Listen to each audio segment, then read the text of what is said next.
boa noite. Na sequência, encerrando a semana das Sabatinas Guará, mostramos para o eleitor maranhense, de forma justa, igualitária e democrática, a postura de mais um time de candidatos a prefeito de São Luís. A TV Guará tem por ideal dar a mesma chance a cada um, independente de qualquer situação. Aqui a palavra é franqueada a todos da mesma forma. E hoje, nessa sexta-feira, dando continuidade às Sabatinas Guará, recebemos o candidato Neto Evangelista. Ele é formado em Direito e iniciou a trajetória como parlamentar muito cedo, aos 22 anos, quando foi eleito deputado estadual no ano de 2010. Foi reeleito em 2014 e se licenciou para assumir a Secretaria de Estado do Desenvolvimento Social. Em 2018, foi eleito para o terceiro mandato como deputado estadual e hoje é candidato a prefeito de São Luís pelo Partido Democratas. Candidato Neto Evangelista, obrigado por tirar um tempo nessa agenda corrida e vir falar aos ouvintes da TV Guará. Bom, eu que agradeço o convite da TV Guará, a participação da gente poder conversar com as pessoas que estão em casa, nesse momento de reta final da campanha eleitoral, onde as pessoas precisam aprofundar-se cada vez mais a respeito da vida dos candidatos, o que cada candidato já fez, o que está fazendo e o que pretende fazer para a cidade de São Luís.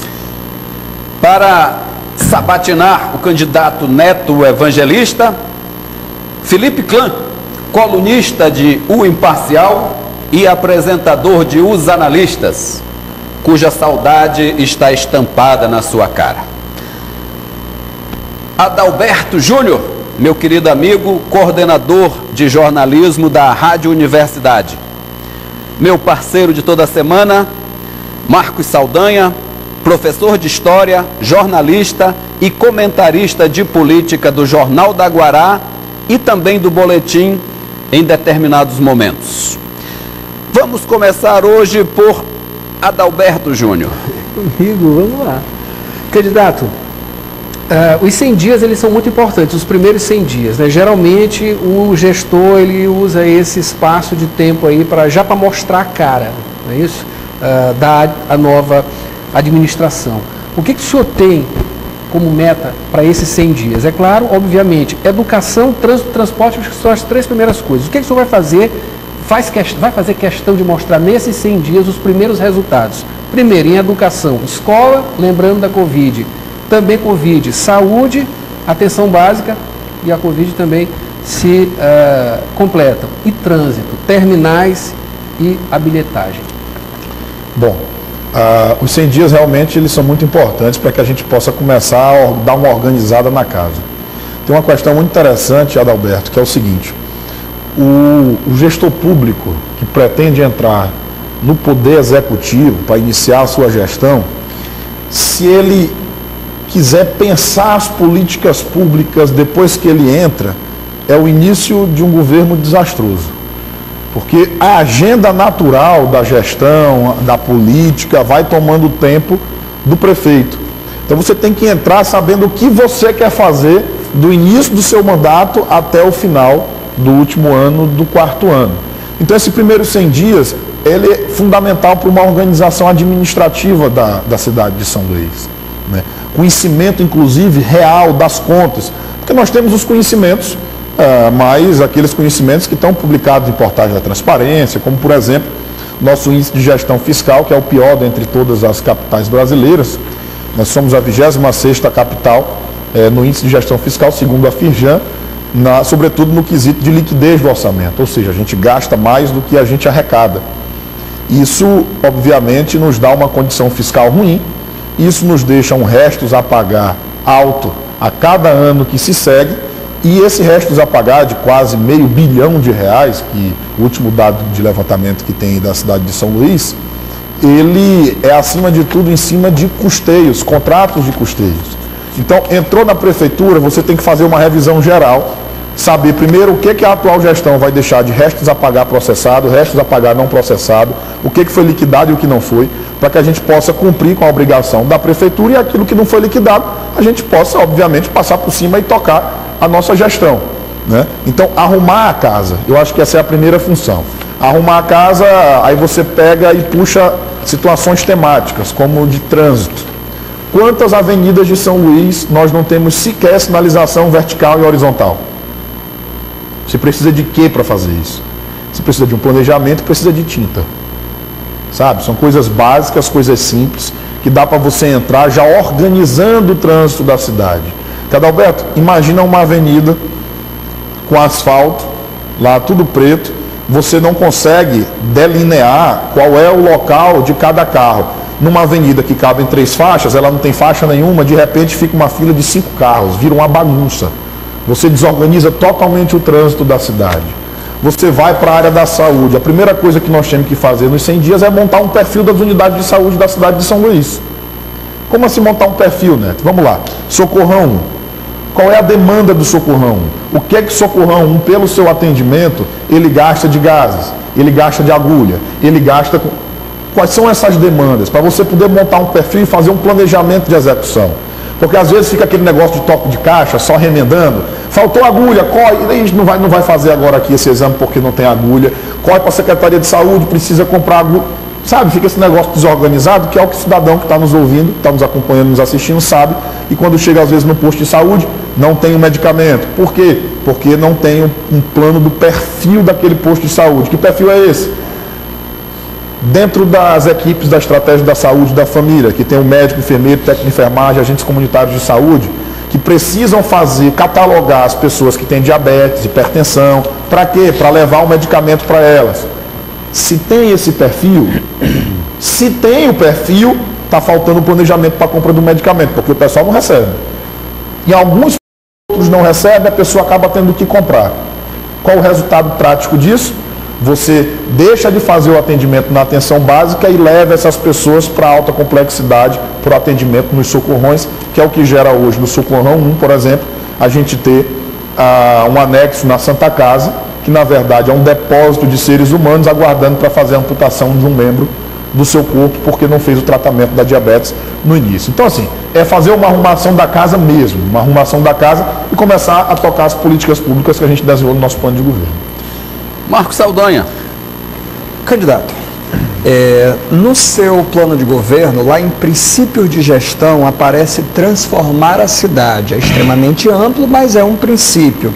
O que me preocupa nesses termos amplos é o seguinte: florestas, árvores, plantas no Maranhão está muito associado ao atraso e eu não sei por quê. Um exemplo disso é a própria Blitz Urbana, fica num sítio histórico, um casarão belíssimo, que poderia ser uma área, mesmo funcionando a Blitz Urbana, de visitação ambiental ali no bairro da Alemanha, por exemplo. Então se desperdiça um imenso território de área verde e um espaço que já é público. Então, o que me preocupa nessa visão de transformar a cidade é essa visão que possa se ter de progresso. E esse progresso, ele pode ser um atraso. Tem candidato prometendo, por exemplo, fazer viaduto, né? Já passamos dessa fase. Então me preocupa muito numa ideia de transformar a cidade. E eu penso assim, será transformar a cidade em que sentido? Quando me parece que o que a cidade precisa para os 100 dias, como a Adalberto falou, é um choque de funcionamento. Ou seja, se você fizer o que tem funcionar, e funcionar melhor, não vou nem dizer bem, funcionar melhor já está de bom tamanho. A sua ambição em relação a resultado, ela está dentro da realidade? Tá sim, Marcos. E eu tenho, da forma como você tem se preocupado com algumas propostas nessa campanha, eu também tenho me preocupado bastante. Porque percebam que parece que época de eleição é época de prometer o mundo e no fim das contas não se entregar a uma cidade. A gente sabe a situação fiscal que a cidade de São Luís vive, eu falei agora há pouco na pergunta do Adalberto. E tende a 2021 piorar. Pois Por quê?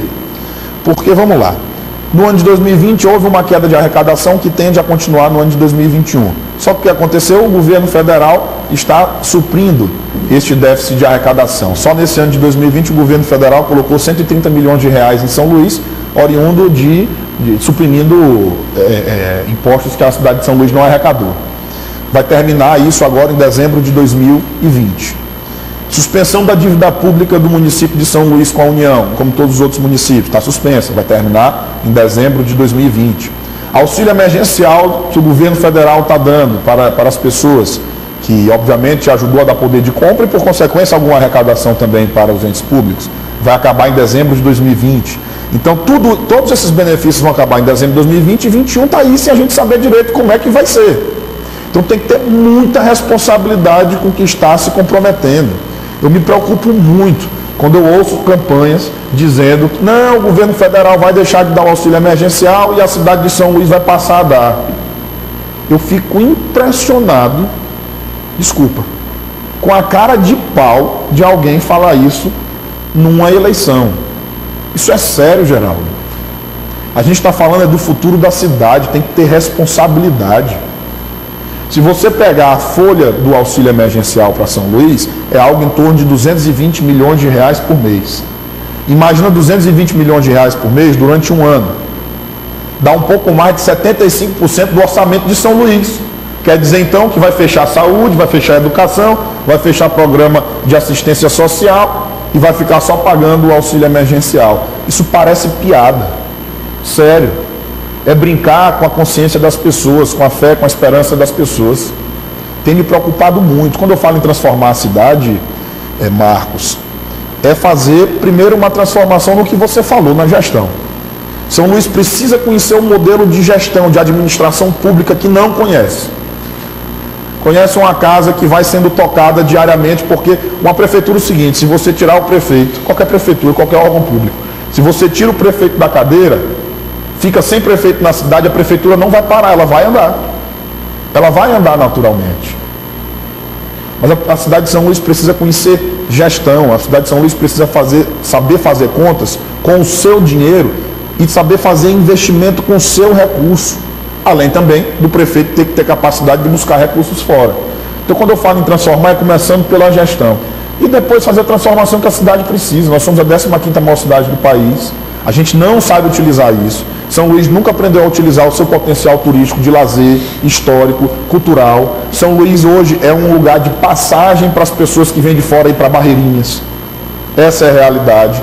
E o potencial nós temos, e não é pouco potencial, não é pequeno. São Luís tem um potencial que eu tenho 32 anos de idade, sempre ouço falar no Porto do Itaqui, a redenção do Maranhão. Poderia ser, mas a gente exporta o que? A gente exporta commodities. Exporta soja, exporta milho, exporta minério. Aí você pega, por exemplo, a soja, que é beneficiada pela Lei Candir, que já não deixa ICMS no Estado, que é parte desse recurso que o município recebe também do ICMS. E a gente não conseguiu, ao longo dos anos, transformar São Luís numa cidade portuária.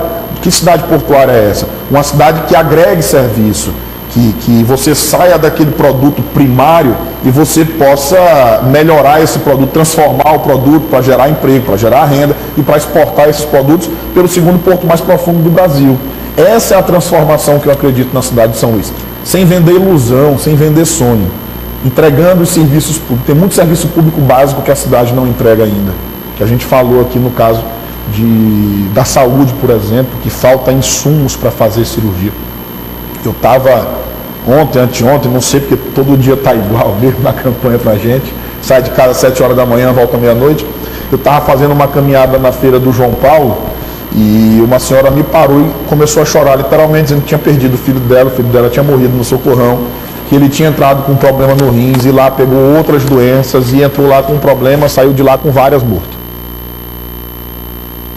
Então tem muito serviço público básico para entregar, não precisa inventar a roda, proposta mirabolante, vamos botar o pé no chão, vamos assumir os problemas, traga o problema para si, vamos esquecer quem foi o dono do problema, quem deixou o problema e vamos assumir daqui para frente.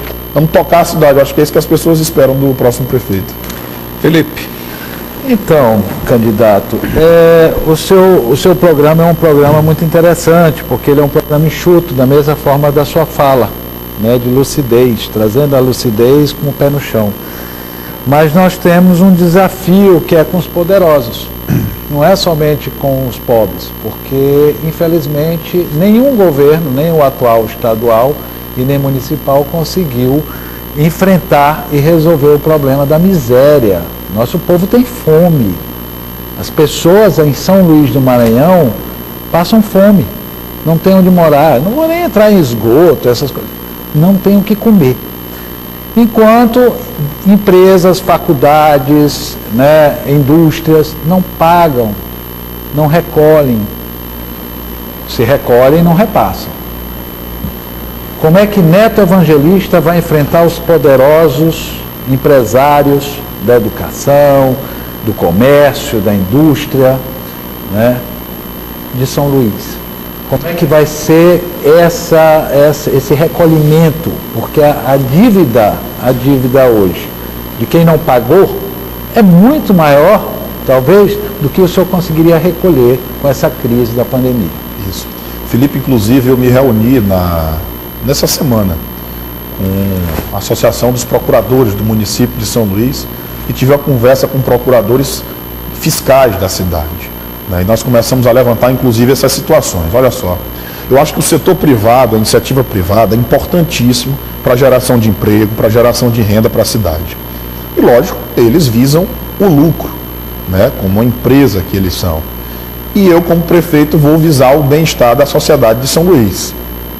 Eles vão ter toda a oportunidade de gerar emprego, de gerar renda, de ter os seus lucros, mas também, óbvio, serão cobrados pela administração pública naquilo que é devido, nada mais do que não é devido.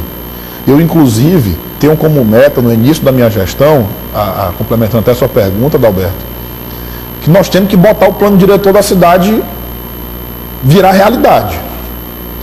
Porque nós temos um plano diretor completamente defasado, uma lei de uso e ocupação de solo, a bem da verdade, de 1992, esse é o macro dela.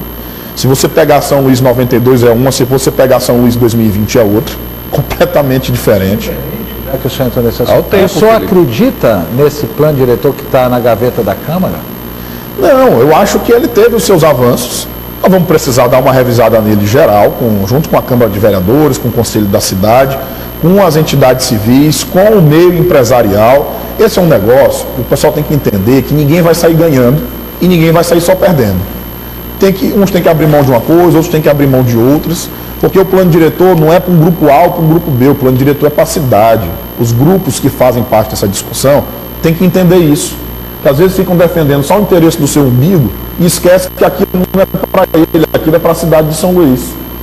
A gente precisa colocar isso em prática e eu vou liderar pessoalmente. Porque se o prefeito não entra nesse negócio, Felipe, fica essa confusãozinha, cada um defendendo o seu interesse. E tem diversos interesses difusos envolvidos nisso. Né? Se o prefeito não for para cima, não bater a mão na mesa literalmente, não chamar a responsabilidade para si, o plano diretor não sai não. Então, com o plano diretor, nós vamos ter a oportunidade, por exemplo, das empresas construtoras civis, né, terem segurança jurídica para voltar a investir na cidade que hoje não tem, diga-se de passagem, porque é um plano diretor completamente defasado, é uma lei de zoneamento e uso e ocupação de solo completamente defasada, que não dá segurança jurídica para ninguém. Se você não tem mais nem as EIs na nossa lei de zoneamento, as zonas especiais de interesse social. Aí o que faz quando se pega programa habitacional? Manda lá para a Caixa Prego, aonde não tem infraestrutura nenhuma, aonde não tem escola, aonde não tem saneamento, aonde não tem iluminação pública decente, aonde não tem transporte. O pessoal lá do Santo Antônio, do Amendoeira, sabe do que eu estou falando, tem que andar 1,5 km para ir para a BR-135 para poder pegar um ônibus. Tudo isso por falta de organização do poder público que não botou o plano diretor para funcionar na cidade. Então, assim, nós vamos botar para funcionar para dar oportunidade para todo mundo. E precisa que a iniciativa privada volte a investir em São Luís para gerar emprego para as pessoas.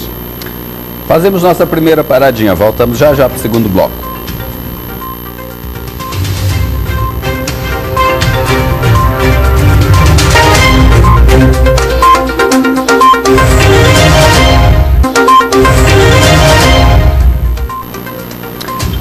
De volta com as Sabatinas Guará, hoje recebemos o candidato Neto Evangelista. Candidato, o senhor já falou algumas coisas, mas eu gostaria de propostas mais específicas com relação ao meio ambiente. algumas coisas em São Luís são muito medievais, hábitos do século XIX, começo do século XX, como, por exemplo, carroceiros circulando pelo meio da cidade, levando risco à população inteira, a si mesmo, causando maltrato aos animais, que nós já passamos do tempo de ter um burro puxando uma carroça, e fazendo trabalhos indignos. Outra coisa, as pessoas não perderam o hábito de contratar os carroceiros que pegam entulho, restos de gesso, jogam no entorno da Lagoa da Jansen, jogam na beira das avenidas. O que o senhor tem de proposta para melhorar, se não resolver isso? Olha, Geraldo, eu acho que inclusive a Prefeitura de São Luís, esse foi um dos pontos que conseguiu avançar melhor na cidade. A questão da política dos resíduos sólidos. Nós não temos mais aquele lixão. Verdade. Né? Hoje ele é processado, né, na cidade de Rosário. Você também hoje tem diversos ecopontos na cidade de São Luís. Só que eu acho que faltou uma coisa muito interessante que a gestão do ex-prefeito Tadeu Palácio soube fazer muito bem. A educação ambiental. Eu lembro, eu era menino na gestão do prefeito Tadeu, e na minha escola era muito forte o trabalho de você não poder jogar lixo na rua. Não adianta você iniciar uma política pública como essa do ecoponto se você não trabalha a questão educacional, sobretudo iniciando pelas escolas. Porque se você pega, por exemplo, bem aqui a Avenida Ferreira Goulart no São Francisco, tem um ecoponto, no decorrer da avenida tem vários lixos jogados no chão. Aí às vezes a pessoa passa e diz, o pessoal joga o lixo no chão. Amigo, há quantos anos não existia uma política de resíduos sólidos? Quem é aqui na nossa casa que separa o lixo de plástico, de orgânico, de vidro? Nós não temos essa cultura. Ninguém. É ínfimo o número. Então, assim, não adiantava você criar esse programa se você não fizesse a política pública iniciando dentro das escolas. Eu acredito muito quando você inicia na escola com os meninos. Eu lembro o gurizinho, eu andava na rua de São Luís, quando eu via alguém jogando algum papel no chão, eu dizia, epa, não suje a minha cidade. Tem lixo, jogue no lixo. Então, assim, toda política pública que você inicia, você precisa também educar o cidadão para que ele possa cumprir ela. Eu lembro, tem uma frase aqui em São Luís que diz o seguinte, não faça passarela suspensa, aquelas passarelas suspensas, porque o povo de São Luís não vai usar. Porque, não, teve uma feita no governo Cafeteira, em frente à rodoviária, o povo nunca usou. Hoje não tem mais. Qual é dessas passarelas suspensas que nós temos aqui em São Luís? Aonde é que tem? Não tem. Então você acha que do dia para a noite você vai botar esta passarela suspensa, que o cidadão tem que subir, andar e descer, e do nada as pessoas vão começar a utilizar? Não, não vão. Você tem que trabalhar isso, fazer políticas educativas, mostrar a importância de se utilizar. Você mostra acidente que acontece, você mostra para você poder sensibilizar as pessoas e começar a utilizar esses serviços públicos, como é o Decoponto, como é das passarelas suspensas. Então é necessário que a gente possa trabalhar, e eu acredito muito dentro das escolas, viu, Geraldo? Muito bem, gostei. E a educação deve ser usada não só na questão do meio ambiente, e em todos. Tem um ecoponto bem no meio do Renascença, que vive abandonado. As pessoas preferem ir jogar material na Lagoa da Jansen. E só lembrando que os ecopontos não é um depósito de lixo. Aquilo é para material reciclável. O lixo doméstico, ele é recolhido. Inclusive o serviço não está ruim. Começamos esse bloco com você, Felipe. Então, candidato, eu gosto muito de falar de gestão, de financeiro. Eu também gosto. Provocar, mas não há dúvida que a partir que a gente anunciou a sua presença, os WhatsApps e as mensagens que vieram foi sobre comportamento. Né? A população começa a se assustar com esse funil, né, que é o final até o primeiro turno. Nós estamos vendo agressões e eu sei que o senhor é um homem que preza muito a família, muito ao pai. Como é que o senhor tem visto o comportamento dos seus colegas candidatos agora nesses últimos dias? Olha, Felipe, na verdade, a bem da verdade, eu tenho visto apenas um candidato sair do limite da falta de senso, sabe? Eu não sei qual é a lógica disso. Não precisa você fazer política atacando as pessoas pessoalmente. Eu já fui de base de governo na Assembleia, já fui de base de oposição. Nunca ataquei ninguém pessoalmente. Todas as discussões foram em torno de um programa de governo ou de uma política pública que eu concordo ou que eu discordo. E a discussão na cidade de São Luís tem tomado um rumo. E aqui eu, de forma bem pragmática, ontem, inclusive, eu me solidarizei com o candidato Rubens Pereira Júnior pela forma como o outro candidato estava se referindo, que está lutando pela vida. Lutando pela vida numa UTI. De uma doença miserável que a gente não conhece ainda direito. A gente não sabe as sequelas que ela vai deixar para a nossa população. E que nós vamos ter que começar a aprender a conviver com ela. Eu não sei, parece um negócio desumano, sabe? Parece... Eu não sei te explicar direito, Felipe, mas é extremamente lamentável ver em alguns momentos a eleição de São Luís sair por essa tangente. Eu discordo completamente. Como você falou, você é jornalista há muito tempo, você me conhece minha família, conhece a minha história de vida, né? E eu prezo muito pela família, eu dou muito valor para a família. Quem dá valor para a família não brinca com a família dos outros. E a minha família é o meu alicerce, é onde eu recarrego minhas energias, sabe? E nesse processo político, que às vezes é a própria família que mais sofre, porque quando entra gente desta estirpe numa discussão política e sai da discussão de campanha e passa a atacar pessoalmente, nós que estamos na vida pública, estamos com um corinho um pouquinho mais grosso. Mas os familiares não. Outro dia eu tive que ir na Polícia Federal para conversar com a Polícia Federal, mostrar no que estavam transformando o debate da cidade de São Luís. Felipe, pegaram um ator pornô e fizeram uma montagem com o meu rosto neste ator pornô, aqui nas partes íntimas, segurando uma urna eletrônica. Distribuíram no WhatsApp. Isso foi parar no telefone da minha filha, rapaz, que tem 13 anos de idade. Eu tenho mãe com mais de 60 anos de idade. Entendeu? O nível que tem gente trazendo esta campanha para cá. E outro dia teve candidato que disse que a campanha em São Luís estava ficando baixa, que contataram a empresa de telefonia. Quando eu li aquilo eu tive uma crise de riso, desculpa. Mas contataram a empresa de telefonia e cancelaram os telefones dele, da família, não sei o quê. Aí quando a gente vai pegar a notícia na UOL, diz que há uma decisão judicial que foi mandada para o WhatsApp para bloquear, parece que umas 100 mil linhas no Brasil inteiro que estavam fazendo disparo em massa de fake news. Aí se descobriu por que as contas desse candidato tinham sido bloqueadas. Então assim, tem que elevar o nível do debate. Eu desde o começo eu tinha dito que essa eleição em São Luís ia ter um debate muito superior à eleição de 2016, inclusive das últimas que nós tivemos mais recentes.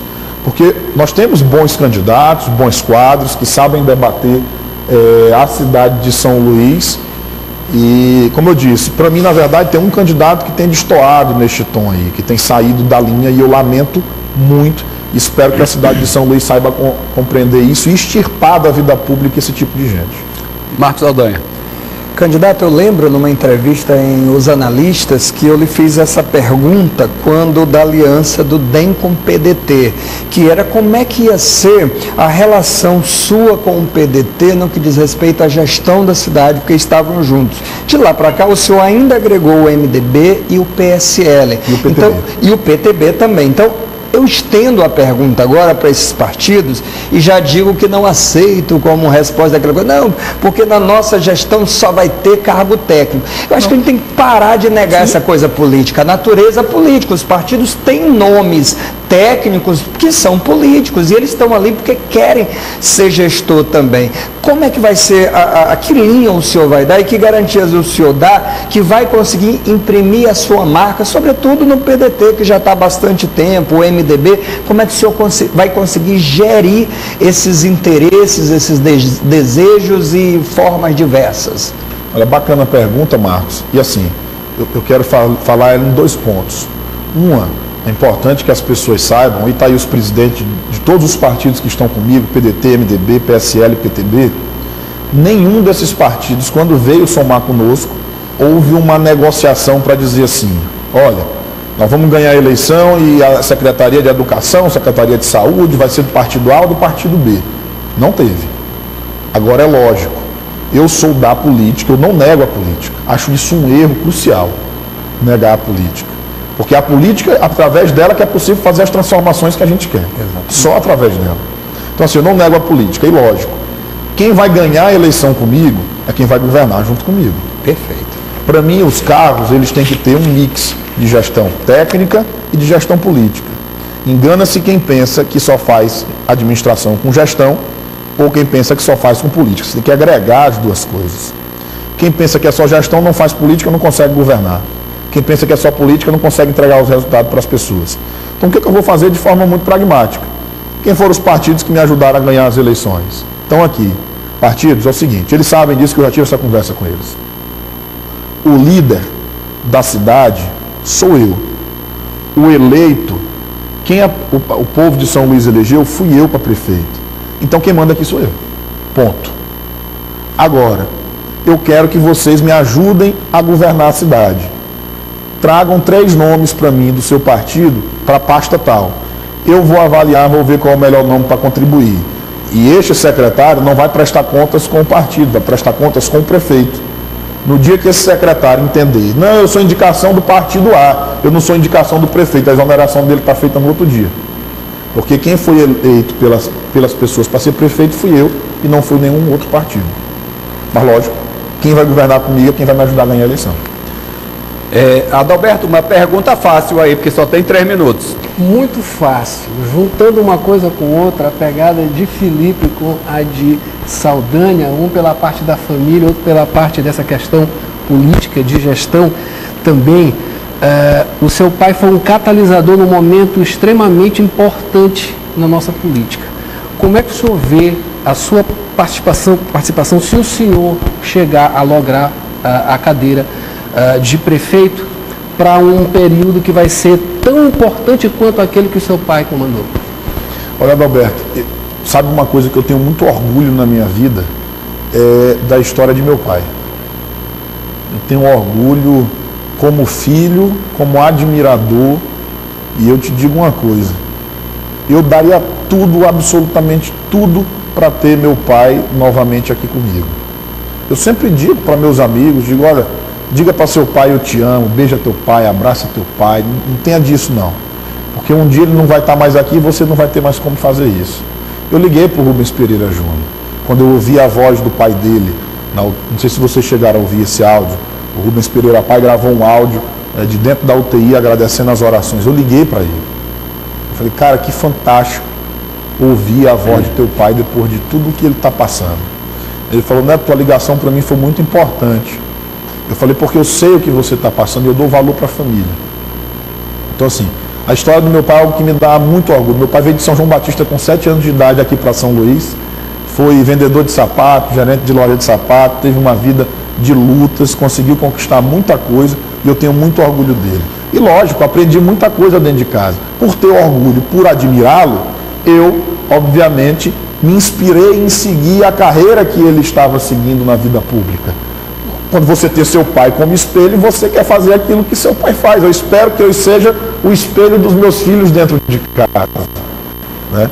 Então, você bem falou, ele cumpriu um papel importante na política maranhense e nós vamos entrar num momento na gestão em São Luís que vai precisar ter um papel de liderança forte, determinante, para que a gente possa dar um upgrade na gestão em São Luís. Eu estou preparado para esse desafio. Eu venho há 10 anos me preparando na vida pública para assumir a gestão da minha cidade. A cidade que eu acredito, que eu sei de seus potenciais e que eu vou colocar em prática. Mais uma paradinha e voltamos já já para a conclusão da nossa sabatina de hoje. Um instante só. De volta com as sabatinas Guará, terceiro bloco, último bloco. Hoje recebemos o candidato Neto Evangelista. Adalberto, você começou, você termina. Tá. Candidato, de todos os candidatos, o senhor é o que tem mais relação com o VLT, pelo fato de ter sido candidato a vice-prefeito com o Castelo para o segundo mandato dele, que não aconteceu. Enfim, mas o VLT ficou. O que é que o senhor pensa para o VLT? Vai finalizar? Vai ser um sucesso que não foi terminado? Ou, enfim, vai deixar de mão? Adalberto, importante sua pergunta, porque tem candidatos querendo jogar o VLT no meu colo nessas eleições. É importante frisar que eu não fiz parte da gestão do prefeito João Castelo. A vice-prefeita do João Castelo na gestão era a atual deputada Helena do Ailib. Eu fui candidato a vice na sua reeleição, que não teve sucesso. Eu era ali um jovem parlamentar que fui convidado para compor a chapa. Estrategicamente, era necessário um jovem na chapa, tanto é que o slogan da campanha foi experiência e juventude para fazer mais por São Luís. Eu topei o desafio, nunca fugi de nenhum desafio que foi posto à minha frente. E entrei naquele processo eleitoral. À época, me apresentaram o projeto do VLT. O projeto existia, estava lá todo bonitinho, e existia inclusive o PAC Mobilidades Urbanas, que era do governo federal, que permitia que os municípios tivessem recursos para fazer o investimento em programas, em projetos de outros modais de transporte público, como era esse do VLT. E na época se iniciou este projeto. Agora, lógico, as prioridades da época e a condição financeira que o país colocava para os municípios é completamente diferente da que a gente vive hoje. Se você me perguntar se um projeto desse será prioridade na minha gestão como prefeito de São Luís, eu te digo que não. Nós temos que dar um rumo para esse vagão que está aí há 8 anos sendo pago de aluguel da Prefeitura de São Luís. Nós temos que buscar um rumo para ele. Outras cidades que têm uma condição melhor do que São Luís que possam levá-lo. Agora, as prioridades mudaram. As prioridades mudaram principalmente depois dessa Covid-19. Prioridade na educação, que antes era agora é como fazer a retomada do calendário pedagógico das nossas crianças, que perderam o ano de 2020, que nós vamos ter que fazer 2021 junto com 2020. A prioridade na saúde mudou, porque as unidades de saúde passaram a ter como prioridade a Covid-19. Outras doenças ficaram de forma secundária, em segundo plano. Então gerou fila de exames, de consultas, de cirurgias, que precisa ser resolvido, que não vai ser pagando na iniciativa privada, outro absurdo que eu vi na campanha, que vai se resolver. Isso nós vamos resolver através do SUS. Eu fiz isso como deputado, ajudei, peguei recursos da minha emenda individual parlamentar, coloquei no Hospital Carlos Macieira, que fez cirurgias de hérnia de vesícula, inguinal, catarata, diversas cirurgias, quase 1.000 pessoas fizeram cirurgias que estavam 2, 3 anos na fila para fazer. Então é possível você fazer através do SUS. Eu, inclusive, já tive diálogo com a iniciativa privada de São Luís e não é possível. Nós não somos São Paulo, como João Dória fez lá em São Paulo, que tem uma rede de hospitais privados imensa e que fica com uma ociosidade enorme para o poder público chegar e pagar preço de SUS para que o hospital privado possa fazer. Então, assim, as prioridades mudaram. Hoje, um veículo leve sobre trilhos não é mais uma prioridade para São Luís em virtude da situação fiscal que a gente vive hoje, em virtude do governo federal não ter mais o projeto do PAC Mobilidade Urbana, em virtude da Covid-19, essas prioridades mudaram. Tem muita coisa que dá para fazer no atual sistema que nós temos. Exemplos, a gente qualificar o nosso bilhete único. A gente tem um bilhete único e não usa ele a bem da verdade, com todo o poder que ele pode dar para o usuário. Como assim, Neto? Nós vamos, por exemplo, na minha gestão, nós vamos aumentar o tempo para 2 horas que você pode usar o seu bilhete único. Nós vamos permitir que a pessoa possa usar no sentido de ida e no sentido de volta. Com isso, você já tem um ganho enorme, porque outro dia teve um candidato que falou que ia construir 3 terminais de integração. Eu fiquei me perguntando, meu Deus, vai construir mais 3 terminais, aonde com bilhete único é permitido, a gente já consegue fazer, vamos conseguir, fazendo essa permissão do bilhete único ser usado no sentido de ida e no sentido de volta, a integração em qualquer parada de ônibus. Para que vai se construir novos terminais de integração? Se você constrói novos terminais de integração, você aumenta a despesa do sistema. Se você aumenta a despesa do sistema, adivinha quem vai pagar a conta? Você acha que vai ser a prefeitura? Lógico que vai aumentar a tarifa. Então, nos dias de hoje, não precisa mais. Aí o candidato que falou isso disse assim, não estão batendo em mim, estão batendo na proposta do povo, que eu ouvi isso foi do povo. Eu também ouvi. Eu estava na região de Itaquibacanga e tiveram algumas pessoas que pediram que se eu fosse prefeito de São Luís, que eu fizesse um terminal de integração no Itaquibacanga. Qual era a minha função ali? Por quê? Qual é o problema? E a pessoa falou, olha, se eu estou no Piancó, lá no Itaquibacanga, quem é de Itaquibacanga vai entender o que eu estou falando. Estou no Piancó, eu pego um ônibus e quero ir para o Anjo da Guarda. Aí ele tem duas opções hoje. Ele sai de dentro do Piancó, lá de trás da Avenida Embratel.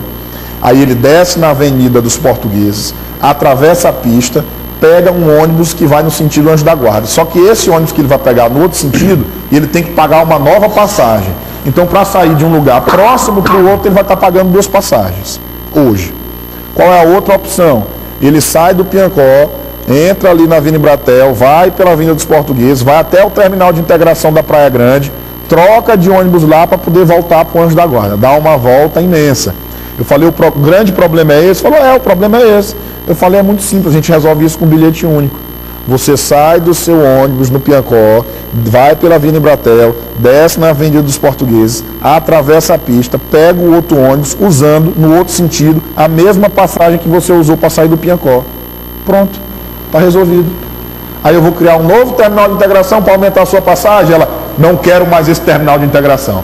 Isso é básico da administração pública, Felipe. Você não constrói políticas públicas através das soluções. Você primeiro identifica os problemas, identificou os problemas, quais são as causas desse problema. Depois disso, você busca a solução. E depois você ainda faz uma tabela de crises, do que pode, quais são os pontos de risco para esse projeto que você quer fazer. Isso é básico. Quer começar a fazer política pública com solução, meu irmão? Tem que atrair um pouco mais de conhecimento. Mas sendo assim, dá para acabar com os outros, inclusive aquele elefante branco ali que enfeia a Praia Grande. Mas eu não vou perguntar nada. Saldanha, você. Bom, candidato, eu gostaria de ouvir o senhor falar que as prioridades mudaram. Sem dúvida, né? A cidade já mudou bastante. O que me preocupa é o seguinte, demos largos passos para conseguir avançar numa parceria do governo com o município. E aí, às vezes me preocupa das pessoas esquecerem da história recente e quererem dar um passo à frente que pode ser um passo atrás. O que eu quero dizer? É claro que um candidato que não seja alinhado com o governador, ele tem um direito de pleitear e de querer ser, claro, é justo, e quem decide é o povo.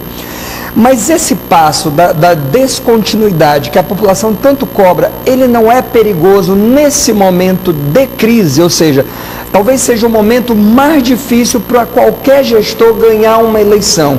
Sem as parcerias, sobretudo com o governo, que foi muito protagonista na gestão, vai ser mais difícil ainda. Como é que o senhor analisa essa questão das descontinuidades de quem já esteve no governo, não só nesse, mas outros, e dar continuidade para o que é bom e descontinuar aquilo que é ruim? Ou seja, o simples resolve. Não dá para estar inventando muita coisa. Eu queria que o senhor falasse um pouquinho disso. O que resolve, por exemplo, de forma simples e dá para continuar, e o que precisa ser mais arrojado nisso, e a relação com o governo? Olha, Marcos, interessante.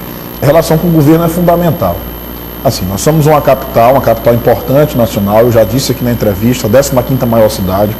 Nós não temos um orçamento ruim, diga-se de passagem, é importante que as pessoas dizem, mas não temos o orçamento mais rico do país. Né? Ele não é um orçamento tão ruim como algumas pessoas pregam, mas é sempre bom e necessário que se tenha uma parceria com o governo do estado. São Luís, as pessoas sabem o que já vivenciaram de prefeito e governador que eram contra politicamente. A cidade sofreu muito com isso. E eu, graças a Deus, tenho uma ótima relação com o atual governador, com o governador Flávio Dino. Fui secretário de Estado dele do Desenvolvimento Social. Segundo o governador Flávio, em diversos eventos, em diversos movimentos, fui uma das melhores escolhas que ele fez para a sua equipe de governo e tenho total condições de fazer uma boa relação da Prefeitura de São Luís com o governo do Estado, como vou atrás também do governo federal. Tem uma coisa para mim que parece lógica, mas que às vezes ela não é. Não me interessa quem está ali, por exemplo, no governo federal, eu vou atrás. Eu tenho capacidade de articulação política para isso. Eu estou 10 anos na vida pública, eu uni partidos nessa campanha que não dialogavam política há 20 anos, como o MDB e PDT. Nós conseguimos fazer isso. Então, a gente vai buscar as parcerias do governo do Estado, parcerias com o governo federal. Com o governo do Estado eu já cito uma desde já, que está na minha programação para fazer para o São Luís. Você que está nos assistindo em casa agora, que já foi num socorrão, vou pegar aqui o Socorrão 2. Você sabe o que é aquele hospital?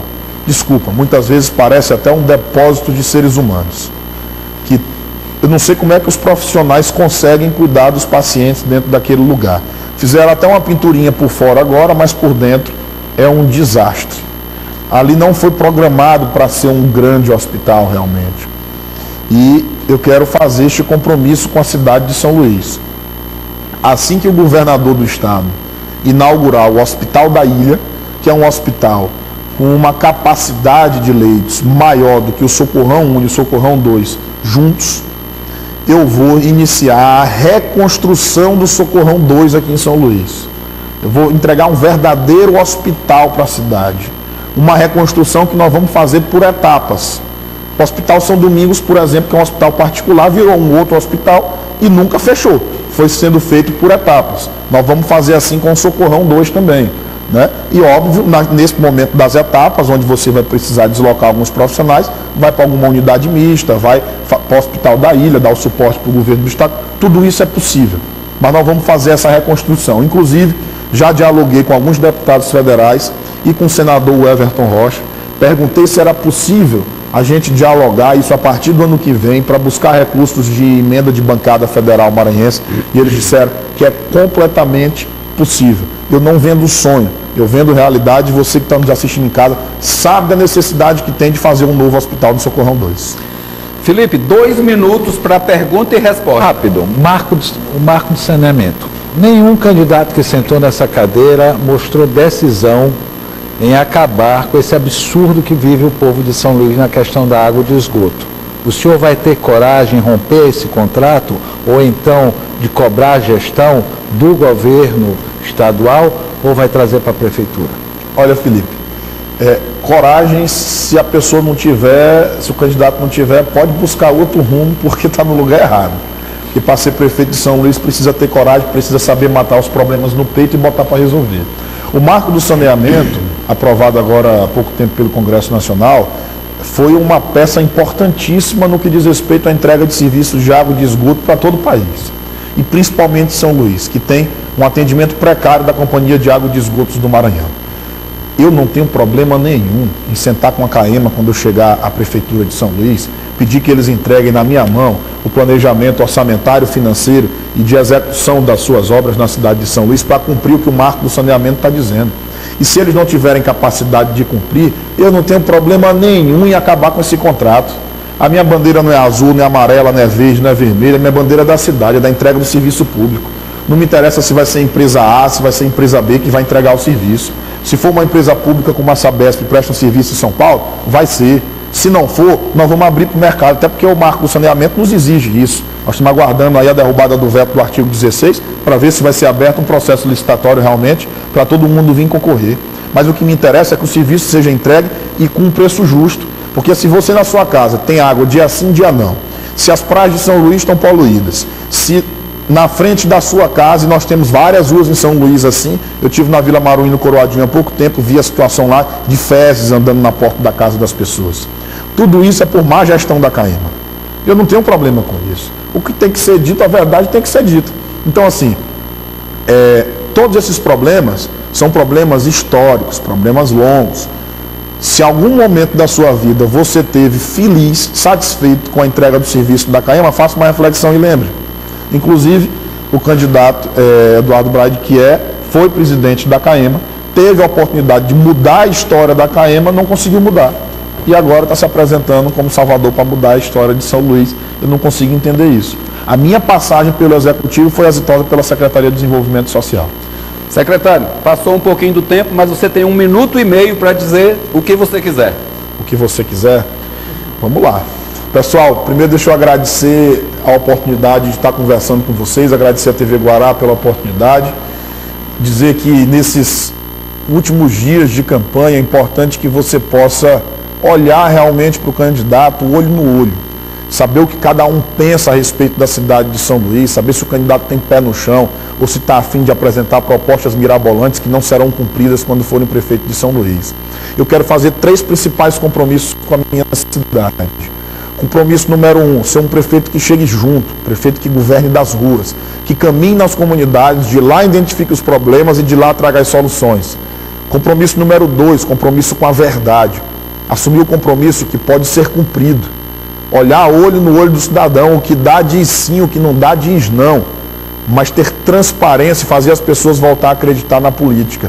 Compromisso número 3, chegar resolvendo os problemas básicos da cidade de São Luís, que tem muitos, coisas simples a serem resolvidas, mas pensar nossa cidade para o futuro também, recolocar São Luís no mapa do desenvolvimento econômico, turístico do Brasil. E para isso, dia 15 de novembro, não se esqueçam, é 25. Só tenho um pedido para fazer para vocês.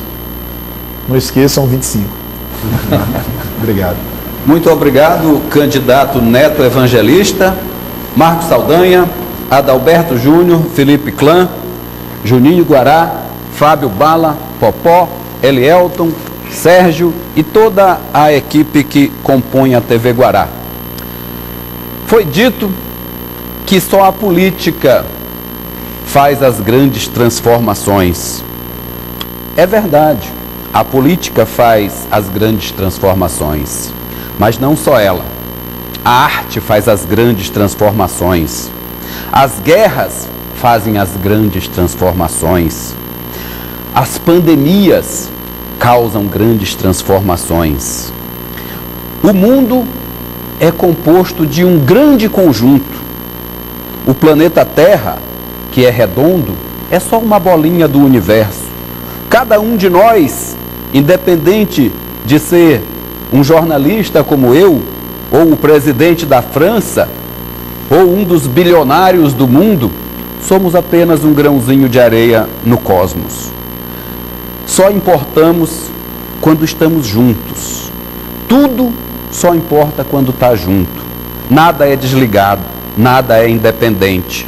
Por isso, o ser humano vem dominando o mundo, aos pouquinhos, porque se uniu.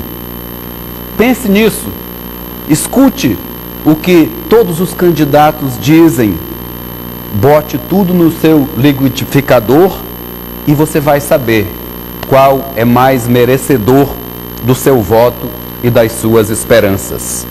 Terminamos mais uma semana de muito trabalho, muita luta e, como disse o candidato de hoje, de muita coragem. Coragem não falta aos jornalistas da TV Guará.